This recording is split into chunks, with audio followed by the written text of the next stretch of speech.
तो आज हम लोग शुरू करने जा रहे हैं एलसीएम एंड एचसीएफ में एलसीएम टॉपिक का बेसिक पार्ट कि एलसीएम में किस तरह से क्वेश्चंस पूछे जाते हैं।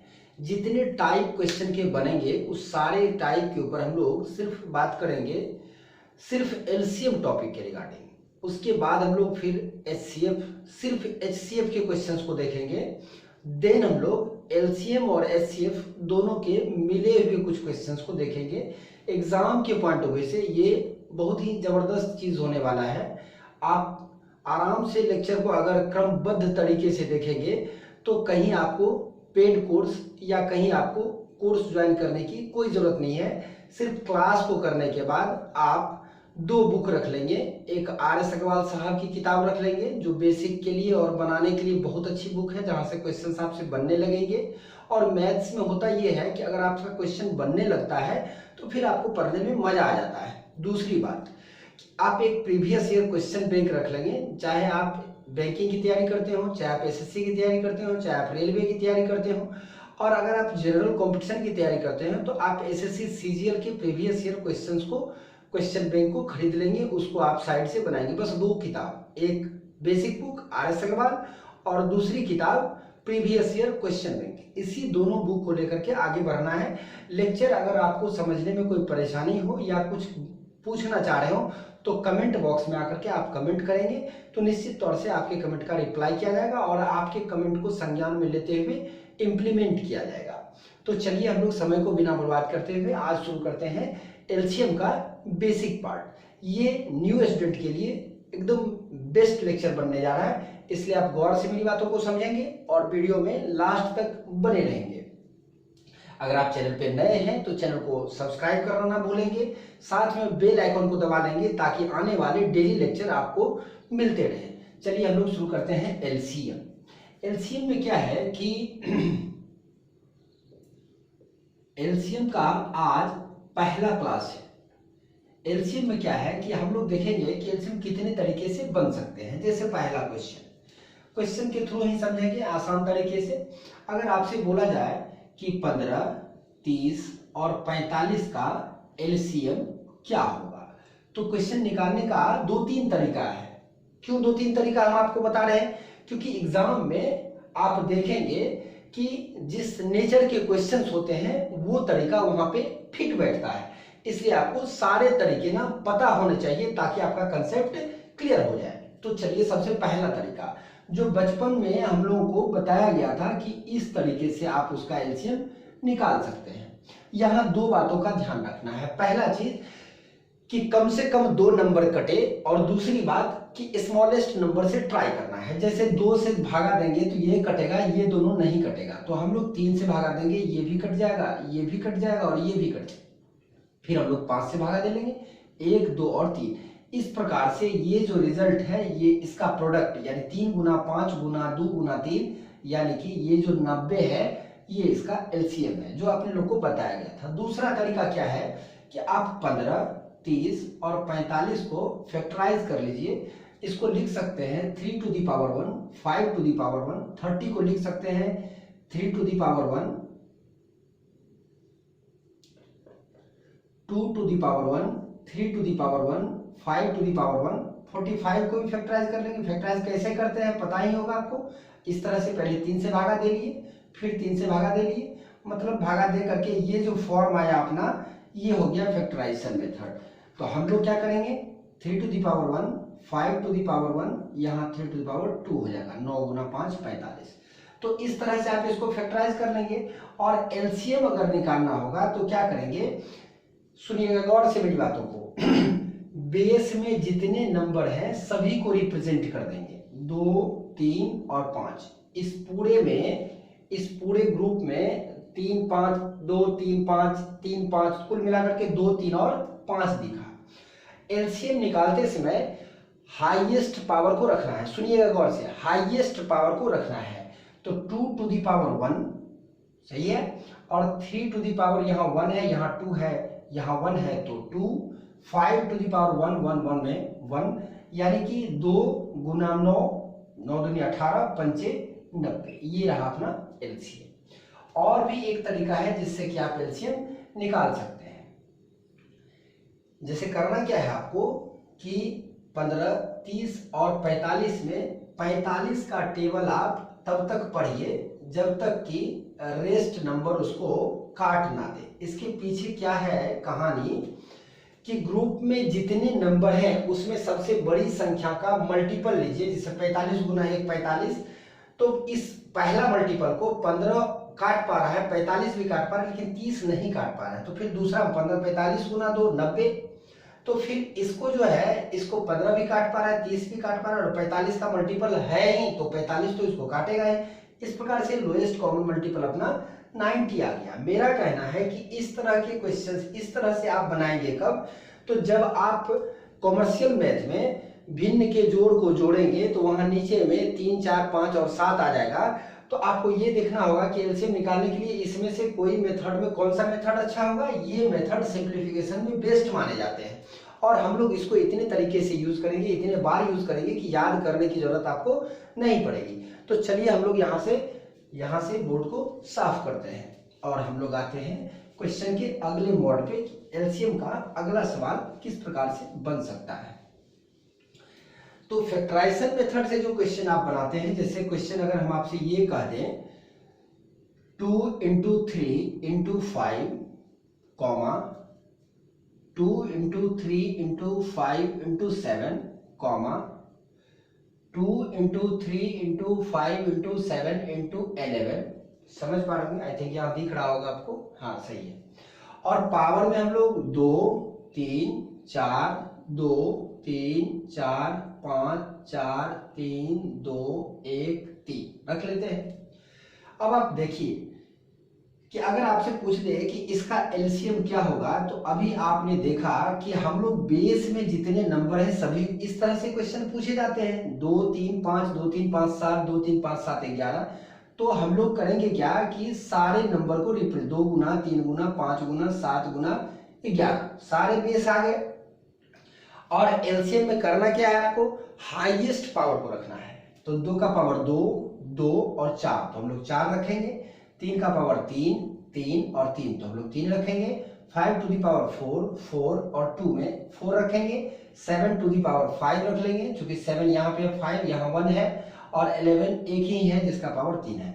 तो ये अपना एलसीएम हो गया। अब इसी में क्या है, अगर मान लीजिए कि हम लोग इसमें माइनस लगा लें, ऐसे क्वेश्चंस एग्जाम में पूछे गए हैं, माइनस लगा लें तो आंसर अपना ये क्या होगा, तो सीन चेंज हो जाएगा। क्या चेंज हो जाएगा, अब आप समझ गए होंगे कि माइनस लगाने के बाद ये जो पावर है रखना है अपने को हाईएस्ट पावर ही, लेकिन निगेटिव साइन आने के कारण नेचर चेंज हो गए। जैसे 2 का पावर -2 और -4, तो अपने को एलसीएम चाहिए तो हाईएस्ट पावर को रखना होगा, बड़ी संख्या। अब आप बताइए -2 और -4 में कौन बड़ी है, तो निश्चित तौर से आप कहेंगे -4 सुनने में बड़ा लग रहा है, लेकिन -2, तो 2 to the power -2, 3 to the power -3 और -3, तो -3 ही रहेगा। 5 टू द पावर -4 -2, तो -2 ही रहेगा। नहीं, बड़ी संख्या -4 छोटी है, -2 बड़ी है। क्यों का जवाब नंबर लाइन में, नंबर सिस्टम में हम लोग जाकर के देख लेंगे। आज बहुत लोग जान भी रहे होंगे, -5 7 टू द पावर -5 -1 में -1 ले लेंगे, और 11 टू द पावर -3 है तो -3। ये रहा अपना एलसीएम। इस प्रकार से हम लोग क्या देखते हैं कि अगर माइनस में भी क्वेश्चंस फैक्टराइजेशन से पूछे जाते हैं तो हम लोग उसको इजी वे से बना सकते हैं। अब हम लोग आते हैं क्वेश्चन के अगले टाइप पर, जो कि फ्रैक्शन ओरिएंटेड है। समझ ही रहे होंगे आप लोग कि अगर आपसे बोला जाए 2/3, 4/5, 6/7, इसका एलसीएम क्या होगा, तो इस तरह के क्वेश्चंस में अंश का एलसीएम अगर आपको निकालना है तो अंश का एलसीएम ले लेंगे और हर का एचसीएफ ले लेंगे, और ये जो रिजल्ट होगा ये रहेगा अपना एलसीएम। तो अंश का एलसीएम मतलब 2 4 6 का एलसीएम क्या हो जाएगा, तो 6 का टेबल तब तक पढ़िए जब तक 2 और 4 ना काट दे। तो 6 में तो 2 ऑलरेडी है ही, जहां जहां 6 काटेगा वहां 2 का नीचे प्रॉपर्टी तो सेटिस्फाई कर ही देगा। 2 का प्रॉपर्टी ऑलरेडी 6 में है। 4 का मतलब हो गया कि 6 का दूसरा मल्टीपल जब आप जाएंगे 12 में, तो आप देखेंगे कि 4 उसको काट पा रहा है, यानी कि अंश का एलसीएम 12। अभी आप समझ गए होंगे कि मल्टीपल मेथड कैसे यूज करते हैं।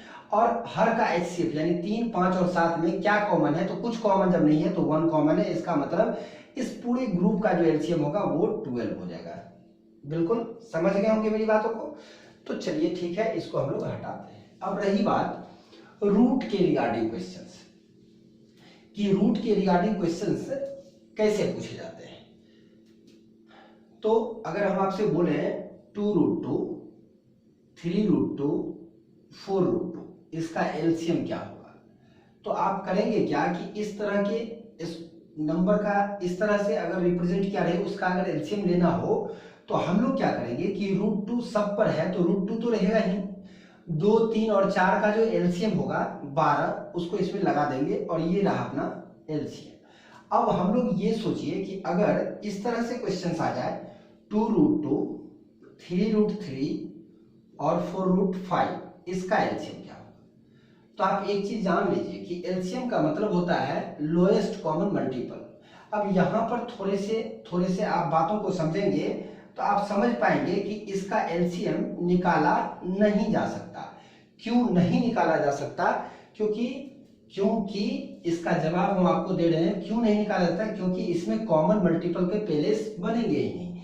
कैसे का जवाब 2 मिनट रुक करके आप देख लेंगे, तो आज के बाद कभी भूलेंगे नहीं इन बातों को, ये बहुत बारीकी बात है। तो चलिए देखते हैं हम लोग। अगर हम आपसे बोले कि 4, 2, 4 और 6 का एलसीएम क्या होगा,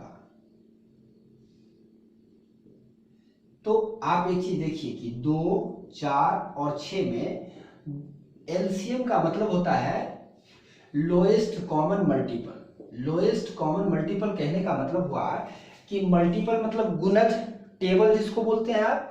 कॉमन का मतलब उस टेबल में तीनों का जो मल्टीपल होगा उसमें कॉमन मल्टीपल होना चाहिए कोई, और सबसे छोटा कॉमन मल्टीपल। जैसे 2 का टेबल 2, 4, 6, 8, 10, 12, 14, 16, 18, 20। देखिए थोड़ा सा रुक करके मेरी बातों को अगर आप समझ लेंगे ना तो आपको आज पता चल जाएगा कि एलसीएम हम लोग क्यों निकालते हैं और इसके यूज हैं, बहुत सारे यूज हैं। अगर आप बेसिक बातों को बेसिक तरीके से कंसेप्चुअल वे से समझ लेते हैं तो एग्जाम में क्वेश्चन अगर चेंज भी करता है, अगर नहीं करता ही है एग्जाम में क्वेश्चन चेंज, तो वो जो 2 नंबर 4 नंबर से आपका एग्जाम छूटने का चांस बनता है वो आपका कभी नहीं छूटेगा। इसके लिए जरूरी है प्रॉपर वे में क्रमबद्ध तरीके से क्लास को करना। और हम आपको एक बात बता दें कि आपको पूरी क्लास फ्री में दी जाएगी, कहीं कोई पेड कोर्स ज्वाइन करने का आपको जरूरत नहीं है। आप सिर्फ चैनल को एक्टिवेट कर लेंगे, नोटिफिकेशन बेल को दबा लेंगे, आपको डेली वीडियो मिलेगा, डेली लेक्चर आपको मिलेगा। गौर से बातों को समझेंगे, अच्छे तरीके से आपको समझाया जाएगा। डिस्क्रिप्शन जाकर के चेक कर लेंगे, मेरे पास ऑलरेडी एक्सपीरियंस है। हम जो आपको पढ़ा रहे हैं टू दी पॉइंट आपको पढ़ाएंगे, एक भी बकवास और फालतू बातें नहीं बताई जाएंगी आपको। चलिए हम लोग आते हैं पॉइंट पे। तो हमें था क्या 2, 4, 6 का एलसीएम क्या होगा, कंसेप्ट। तो 2 का जो मल्टीपल है वो है 2, 4, 6, 8, 10, 12, 14, 16, 18, 20, 22, 24, 26, 28, 30, so on up to infinity. समझ रहे होंगे मेरी बात को। 4 का जो मल्टीपल है वो है 4, 8, 12, 16, 20, 24, 28, 32, 36, 40 और बोलो दोस्त 44, 48 अप टू कहां तक, इन्फिनिटी। 6 का मल्टीपल जो है 6, 12, 18, 24, 30, 36, 42, 48 अप टू इन्फिनाइट। तो देखिए कॉमन मल्टीपल तो हो गया। अब इसमें कॉमन क्या है, तो देखिए 12 सब में है, उससे पहले 6 इन दोनों में है लेकिन इसमें तो है नहीं। तो कॉमन मल्टीपल 12 और उसके बाद क्या मिलेंगे कॉमन मल्टीपल, सोचिए तो 12 का मल्टीपल यानी 12 के बाद 12 2 24, 12 तिया 36, ये सब इसमें कॉमन मिलेंगे। 24 तीनों में है, 36 तीनों में है, यहां भी आगे बढ़ेंगे 36 आ जाएगा, इसमें भी है। तो 12, 24, 36, 48, 60 अप टू इन्फिनाइट। लेकिन अगर हम आपसे कह दें कि इसमें हाईएस्ट कॉमन मल्टीपल क्या होगा तो डिटरमाइंड नहीं किया जा सकता, इसलिए कभी भी बड़ी संख्या के रिगार्डिंग एलसीएम में क्वेश्चंस नहीं पूछे जाते। तो अब आप कहेंगे लोएस्ट कॉमन मल्टीपल क्या होगा, तो हो जाएगा 12। तो ये रहा अपना एलसीएम। अब मेरा कहना ये है कि अगर मान लीजिए हम आपसे कह दें 2√3 और 3√2 सपोज, और बोले कि इसका एलसीएम क्या होगा, तो जब आप इसका मल्टीपल लिखेंगे तो 2√3, 4√3, 6√3 अप टू n√3 सपोज। समझ पा रहे होंगे मेरी बातों। और 3√2 का जब लिखेंगे तो बोले 3√2, 6√2, 9√2 अप टू n√2। अब आप एक चीज बताइए, हमको गौर से समझिएगा इस बातों को, कि इसमें √3 लगा है और इसमें √2 लगा है, तो इसके जितने भी मल्टीपल होंगे उसमें √3 लगे होंगे और इसके जितने भी मल्टीपल होंगे उसमें √2 लगे होंगे, तो कभी कॉमन पैलेस इसमें बनेगा ही नहीं। इसलिए इस तरह के क्वेश्चंस में जब रूट अलग अलग हो, जैसे 3√2 और 2√2 है, तो यहाँ √3 है, यहाँ √2 है, तो कभी लोएस्ट कॉमन मल्टीपल इसका आएगा ही नहीं। तो ना ही इस तरह के क्वेश्चन के एलसीएम लिए जा सकते हैं और ना ही इस तरह के सवाल के एचसीएफ लिए जा सकते हैं। तो हम लोग क्या करेंगे कि ये ध्यान रखेंगे कि अगर 3√2 है और 2√2 है तो इसका एलसीएम निकाला जा सकता है, क्योंकि इसमें कॉमन है। तो आप क्या करेंगे, 3 और 2 का एलसीएम 6 और इसमें √2 लगा लेंगे, तो ये अपना एलसीएम कहलाएगा। मेरी बातों को गौर से आप समझ रहे होंगे, कोई दिक्कत आपको परेशानी होने वाली बातें नहीं है। एक बार मैं टाइम देख लेता हूं कि कितना टाइम हो चुका है। चलिए ठीक है, तो हम लोग एलसीएम के इन बेसिक बातों को समझ गए हैं। अब आप नेक्स्ट क्लास में यहां से क्वेश्चंस को लेकर के आगे बढ़ेंगे, जिसमें कि घंटियों से रिलेटेड सवाल, 2 अंकों की बड़ी संख्या, 4 अंकों की बड़ी संख्या, 5 अंकों की छोटी संख्या, ऐसे क्वेश्चंस जो सेट थ्योरी के बनते हैं एलसीएम में, कि ऐसे कितनी संख्याएं हैं जो 150 और 200 के बीच है, जो 2 अथवा 3 दोनों से डिविजिबल होगा।